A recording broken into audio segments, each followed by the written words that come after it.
बाबू भाई। हाँ उसको लाइन पे लो जरा यार, वो फोन नहीं उठा रहा है। वो नहीं उठा रहा है। नहीं, डायरेक्ट लाइन पे लो। ठीक है।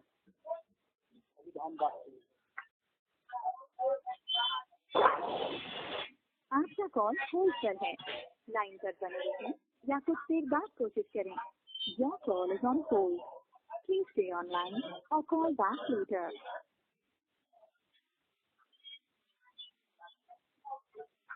आपका कॉल होल्ड पर है, लाइन पर।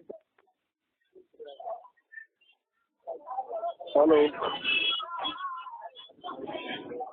Hello hello Sonu. हेलो।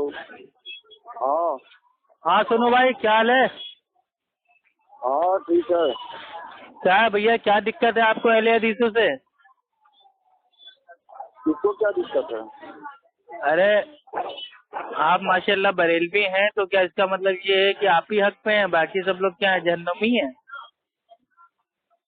क्या बोल रहे हैं?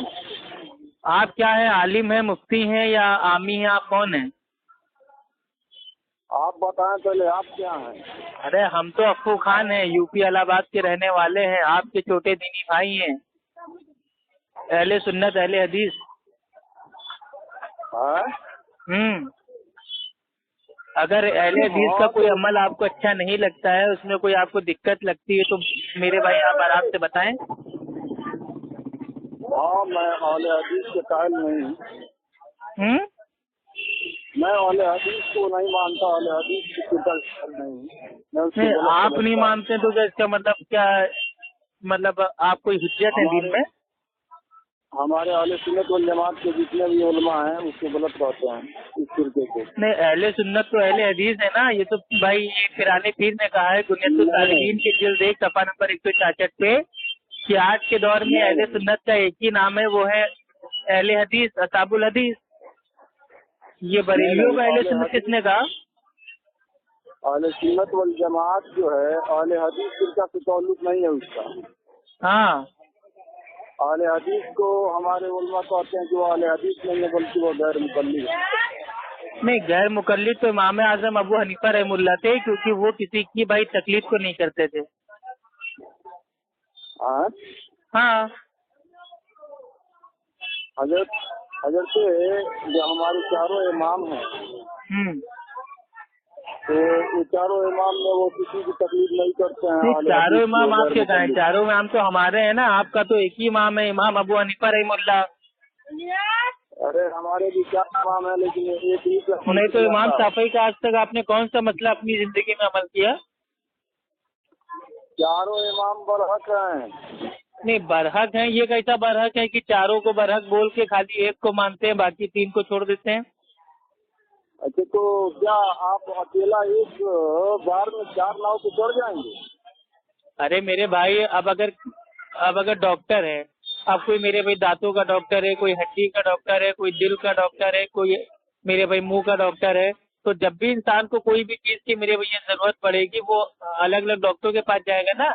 लेकिन आपने तो एक ही डॉक्टर आपने मतलब फिट कर लिया है, इमाम अबू हनीफा रहमुल्लाह। अब आपको जिंदगी का कोई भी मसला पेश आएगा तो आप मेरे भाई दूसरे इमाम की बात तो मान ही नहीं सकते, क्योंकि आपके लिए जो हुज्जत है वो आपके इमाम का कौल है। मैंने क्या कहा कि हमने तो गलत नहीं कह रहा हूँ कि तो मेरे चारों इमाम हैं, लेकिन अमल किसी एक ही तो न किया जाएगा। नहीं, अमल एक पे किया जाएगा, तो अमल हम भी तो एक बार में एक ही का करते हैं ना। चारों इमाम है कि किसी मसले में अगर इमामों में इख्तिलाफ होता है तो हम उनकी राय को देखते हैं, जिसकी राय ज्यादा किताब और सुन्नत के भाई करीब होती है हम उसको मान लेते हैं। लेकिन इमाम अबू हनीफा रहमुल्लाह को खास हमने अपने लिए हुज्जत नहीं बना लिया है। हमारे जो इमाम आजम अबू हनीफा हैं, अगर और जो चारों इमाम हैं, जैसे इमाम आजम, इमाम मालिक, इमाम शाफी, इमाम हम्बल, ये चारों हैं, अगर इनके एक बैक वक्त में चारों के मसाइल के साथ अमल किया जाए तो हो पाएगा? नहीं तो एक वक्त में कौन अमल करेगा? एक वक्त में आदमी एक ही चीज पे तो अमल करेगा ना। लेकिन बात यहाँ पे ये आ रही है कि आप अपनी जिंदगी के हर मसले मसाइल में खाली एक ही इमाम की राय को लेते हैं, बाकी 3 की क्यों नहीं लेते? बात ये है। चारों पे अमल करना पड़ेगा। तो बताइए। देखिए, चारों पे अमल करना पड़ेगा, तभी तो लोग कहते हैं ना चारों इमाम मतलब बरहक हैं। अगर एक ही पे खाली अमल करना है तो लोगों को कहना चाहिए खाली एक इमाम बरहक है। अरे तो आपके इमाम अबू हनीफा रहमुल्लाह के नजदीक जो मेरे भाई शव्वाल के रोजे होते हैं 6 रोजे, वो रखना बिदअत है। तो आप लोग मेरे भाई काहे के लिए उसको सुन्नत मानते हो? आपके इमाम अबू हनीफा रहमुल्लाह के नजदीक जो बच्चों का अकीका होता है, अकीका करना बिदअत है। तो आप लोग अपने बच्चों का अकीका काहे के लिए करते हो? कहाँ से कहाँ लिखा है जी? भाई फतावा आलमगीरी में, दुर्रे मुख्तार में, हिदाया में फतवे मेरे भाई भरे हुए हैं। Please move to open area.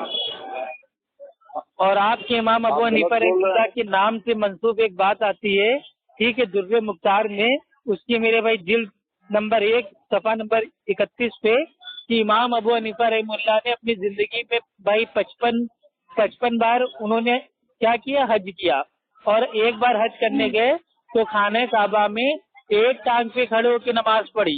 एक टांग पे भाई वो उन्होंने खड़े होके आधा कुरान पढ़ा और दूसरी टांग पे उन्होंने मतलब खड़े होके आधा कुरान पढ़ा। तो ये एक टांग पे नमाज पढ़ना कहाँ से साबित है? इसको दिखाएंगे आप?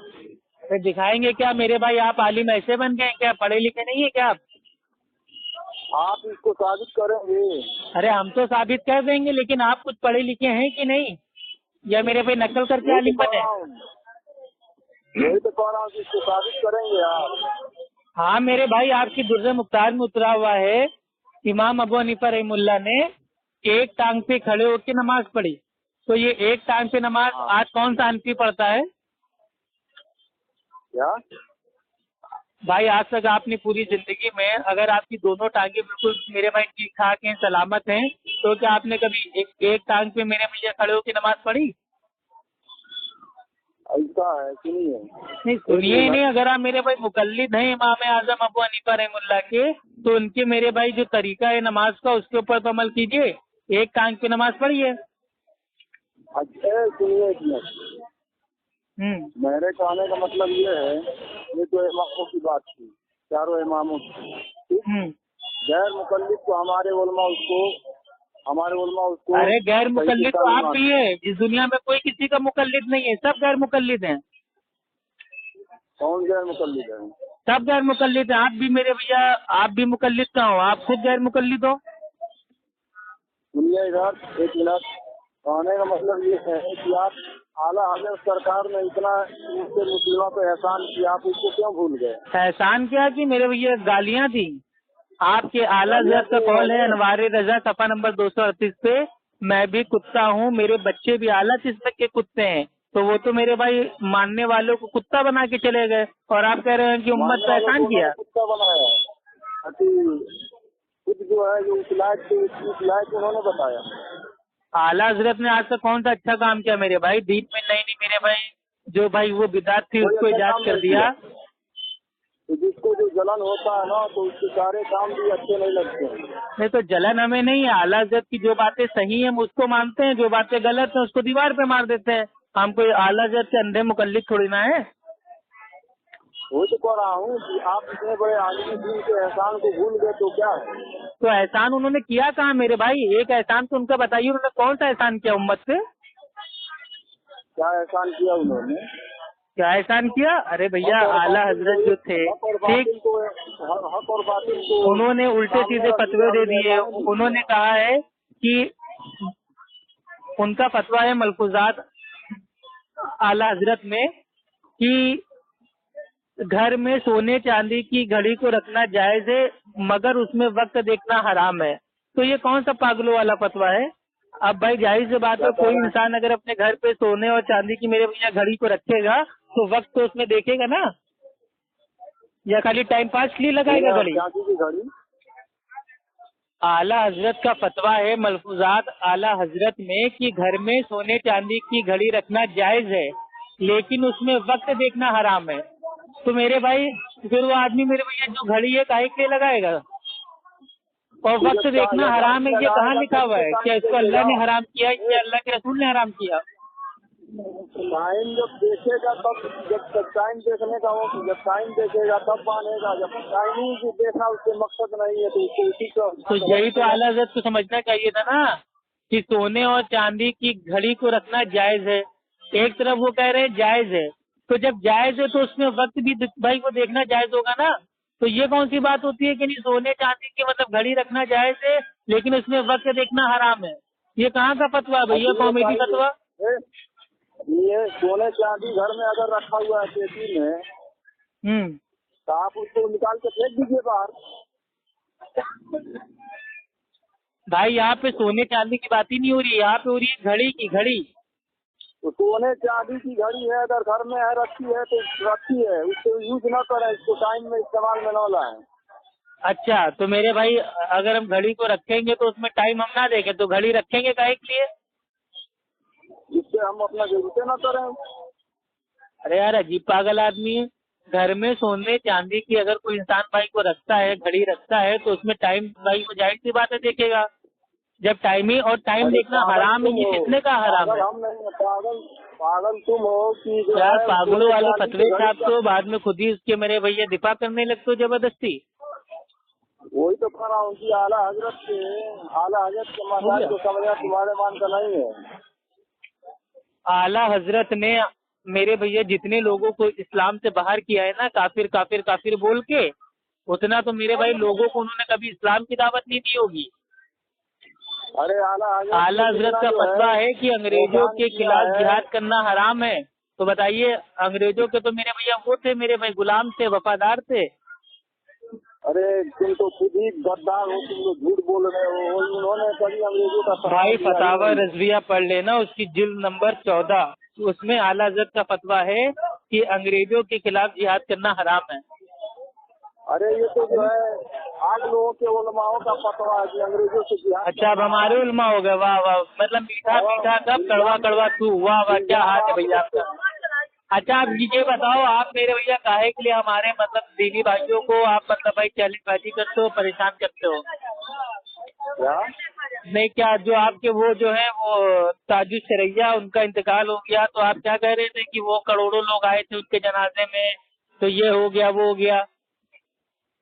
तो करोड़ों लोग नहीं आए थे तो कितने आए थे? यहाँ आदमी नहीं आपने क्या गिनती की थी, क्या करोड़ों थे?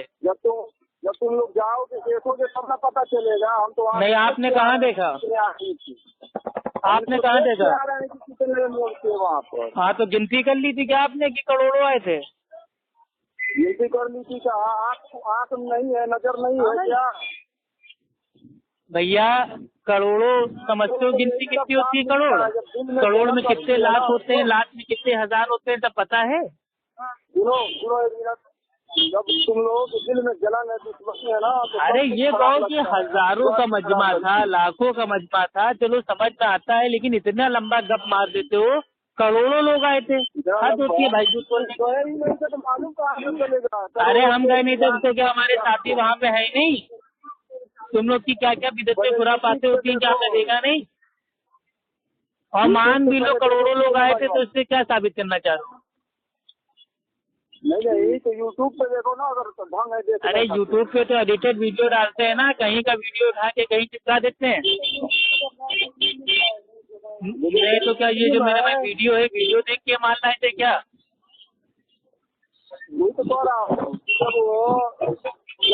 तुम लोगों को उससे मतलब ही नहीं है। तो यानी क्या अब आप आला जब तो मानना छोड़ दोगे, अब सीधे मानोगे अजरिया को?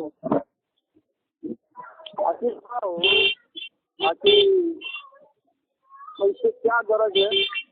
नहीं मतलब किनको किनको मानोगे? आला हजरत को भी मानोगे, ताजु शरैया को भी मानोगे, या दोनों को मानोगे, या दोनों में से एक को मानोगे? क्या मामला क्या है? आगे का प्लान बताओ अपना। सबको मानते हैं हम, सबको मानते तो हैं। सबको मानते हो तो सबकी बात तो माना करो। आला हजरत का फतवा है कि अल्लाह के रसूल की तारीख की पैदाइश तो 8 तारीख है, 8 रबीउल अव्वल, और आप लोग नबी का बर्थडे मनाते हो 12 रबीउल अव्वल को, तो आप लोग आला हजरत की भी कहाँ मानते हो?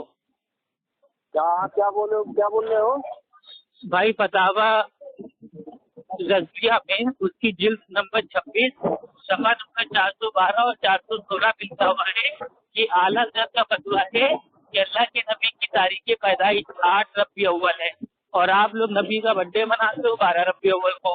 तो तो ये क्या है? आप लोग अपने आला हजरत की कुछ नहीं मानते हो? कहा के झूठ बोलने वाले आला अरे हजरत भाई ने पहले लिखा जाके है मेरे भाई कहीं? थोड़ा इल्म हासिल करो, ठीक है? आता ना जाता चुनाव नहीं चाहता, मेरे भाई पढ़े तुम लिखे हो लोग कि सिर्फ नहीं? झूठ बोलना जानते हो, झूठे हो तुम पहले लोग। जाके किताबें पढ़ो अपने आला हजरत की, उसके बाद बात करना, ठीक है? आला हजरत ने अपने अखबार में कुछ लिखा है 12 चाँद के बारे में। उन्होंने जमहूर का कौल जो है उसको नकल किया है कि जमहूर के नजदीक 12 रबी अव्वल है, ठीक है? लेकिन उनके नजदीक 8 रबी अव्वल है। सितारा नूर का उनके नजदीक 8 रबी अव्वल है ना, आला हजरत के नजदीक 8 रबी अव्वल है, और उन्होंने जमहूर का कौल नकल किया है कि उनके नजदीक 12 रबी अव्वल है। लेकिन आप किसके मानने वाले हैं? आला हजरत के ना, तो आला हजरत के कौल को आपको मानना चाहिए था ना। सुनो, आला हजरत सरकार ने अपने आसार में 12 रबी अव्वल का जिक्र किया है शेर में। अरे जिक्र किया है ना, लेकिन फतवा तो उन्होंने 8 रबी अव्वल को दिया है। कहाँ दिखाओ फतवा, कहाँ है 8 रबी अव्वल का? फतावा रजविया, उसकी जिल्द नंबर 26, सफा नंबर 412, 413, 415 और 416, जाके खोल के पढ़ लो। वही तो कह रहा हूँ, इसको दिखा दोगे 412 पे? झूठ बोल रहे हो। अरे खुद जाके देखो ना, पढ़े लिखे नहीं हो क्या? आलिम नहीं हो तू? इल्जाम नहीं किताबें नहीं है क्या तुम्हारे पास? लगाने से पहले सोच लिया जाता है कि बात जो मैं कह रहा हूँ वो मुकम्मल अबे है हवा कि में नहीं। बात करना आदत नहीं है, ठीक है? जो बात कहते हैं दलील के साथ कहते पहले हैं। तुम इल्जाम लगाने वाला हजरत के आज को उन्होंने जो है अपने जिक्र किया आज का जो है। अच्छा ठीक है दादा, और कोई परेशानी तुमको? क्या और कोई परेशानी है? क्या परेशानी? हमको क्या परेशानी है? अहले हदीसों से आपको कोई दिक्कत है? क्या दिक्कत है? नहीं, ऐसे तो अहले हदीसों को चैलेंज करते रहते हैं। बताइए ना, अहले हदीस का एक ऐसा अमल बता दीजिए जो किताब सुन्नत से साबित ना हो। सुनो, अहले हदीस को चैलेंज नहीं करते हैं। तुम जिस फिरके को मानते हो, जिस ग्रुप में हो, हम तो मेरे भाई हद गिरोह है। अल्लाह के रसूल ने फरमाया जामे तिरमिजी की हदीस से किताबुल फितन में, एक गिरोह हमेशा हक पे रहेगा, अल्लाह की तरफ से उसके ऊपर मदद आती रहेगी और दुश्मन उसका कभी कुछ नहीं बिगाड़ सकेंगे।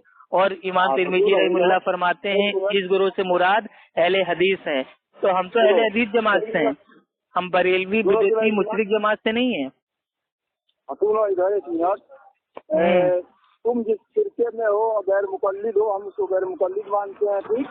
Non-network. अरे गैर मुकल्लिद इमाम आजम अबू हनीफा रहमुल्लाह थे, क्योंकि वो किसी की तकलीद नहीं करते थे।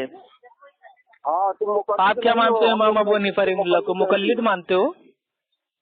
हाँ, तुम मुकल्लिद नहीं हो, तुम गैर मुकल्लिद हो। अरे इस दुनिया में सब गैर मुकल्लिद है मेरे भाई, ठीक है? रखो फोन यार, तुमको कुछ आता जाता है नहीं, पढ़े लिखे हो नहीं, पहले इल्म हासिल करो, ठीक है?